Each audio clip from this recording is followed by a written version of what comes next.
Още 15 месеца да си изплатя кредита. Що си теглил кредит, бе? Да го заложа. Ги загубя. Аха. Колко спечеля? Нула. Инсейн си, брат. Беше бизнес идея, ама един маскам наказа, че знае какво ще се падне. Не всеки има магичните ръце. Ма на тя работа. работа не е схема, брат. Това е да си работиш, да си изкарваш пари, той като иска бърза кинти, да ходи да тегли 4 бона, да ги вкарва на червени и да се моля. Да. Два Стават бона. 8. Два бона ще станат 4, от 4 8, 16. И си ходиш. Нали? Да, реално, ако ти върнеш да удвоиш една сума пари 32 пъти, без да фейлнеш нито един път, знаеш колко пари си имаш. То даже не 32, май 16 пъти си милионер. Ма трябва да почнеш с 500 лея.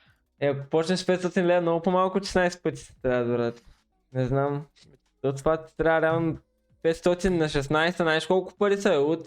Колко Ама пари не ти чай, е, но то не е. Не на 16, бе. То е от 2. Да. Даже 11 пъти. Трябва ти 11 пъти.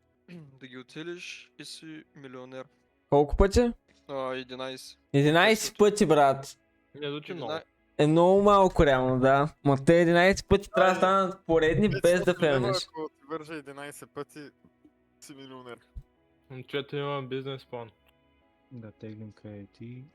Вземаш 500 кинта, братле, и почваш яко.